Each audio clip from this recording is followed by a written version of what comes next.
Today's video is going to be all about supply teaching in primary schools and my first week as a supply teacher. Hello everybody and welcome back to Primary Teaching with Kyle.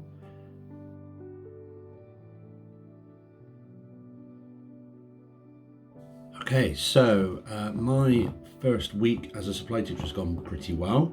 It was very nervy on that first day. Yeah, I mean, I think so far I've kind of ticked a lot of the supply teaching boxes. The first week was meant to be a full week in a year 5-6 class in a small rural school due to the teachers having COVID, and didn't get any of the info beforehand in terms of class sizes, teacher assistants, SEN, anything like that. So the first day turned up, DBS, photo ID.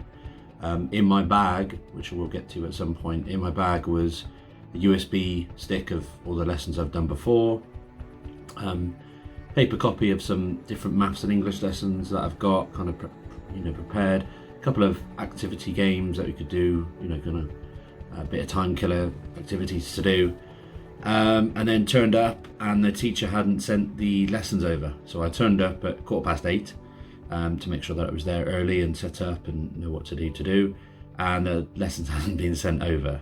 So yeah, it was a bit stressful, that 20-30 minutes or so trying to set up but with no lessons. And then it did come through and then the printer broke, so we couldn't really figure it out. Luckily I had 3 TAs with me there, so that was really helpful in terms of, and then they were able to kind of figure out the printer problem, and the kids came in and got their stuff ready. And then by the time we'd done that, we'd got the printing out ready for the first lesson, the English lesson, but I hadn't had a chance to kind of look through it and go through it, so it was just a case of quickly go through it. Some of the printing had done, some of the printing hadn't been done, so we just turned it into a discussion lesson about what had been, what they could read through it, and a little class group discussion from it. I did give myself a little intro to the kids, just my name and that I'm going to be here for this week, just a supply teacher, a kind of a few behavioural expectations.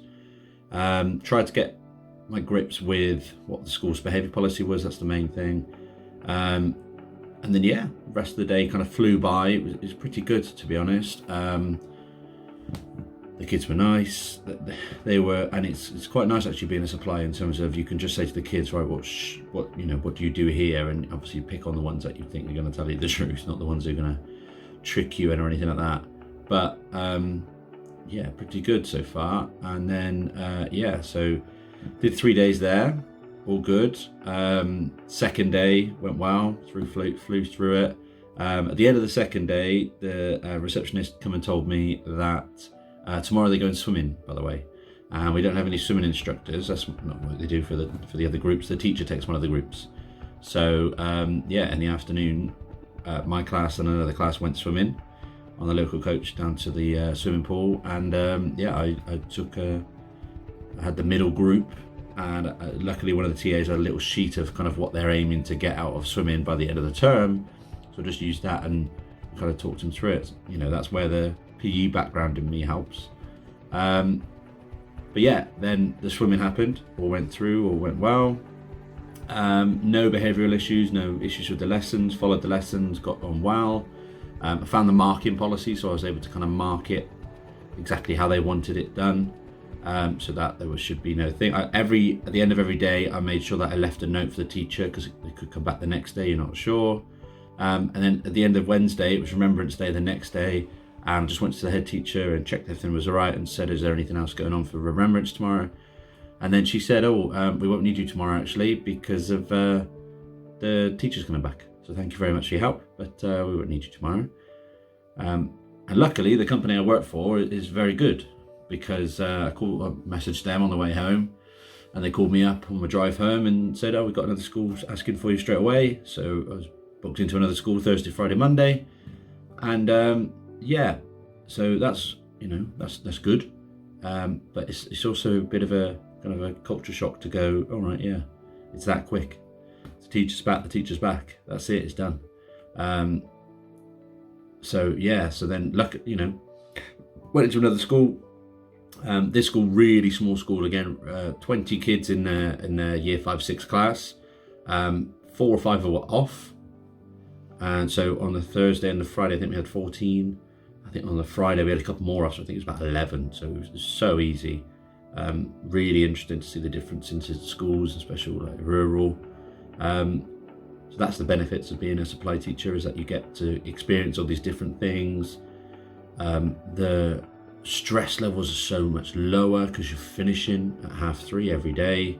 You're just going home, no more work to do, nothing like that. So there's definitely benefits for it. The driving and the travel time's been a lot more, but yeah, I will keep you up to date. And then at some point we will see how supply is going. But I just thought I'd put this little video out there of how my first week's gone, but also how a real supply teacher in primary schools in my area works anyway. I think been lucky coincidence so far that it's been the year groups that I could work in, so year 5-6, that's the words I've worked in before. So yeah, so it'll be interesting to see how they get on. I've got another school booked already for year 6 this week in a city school, so that'll be interesting to see how they do it. It's also interesting to look at the different behaviour policies and things like that. So but yeah, I will keep updating you how the supply teaching life goes, and enjoy your day.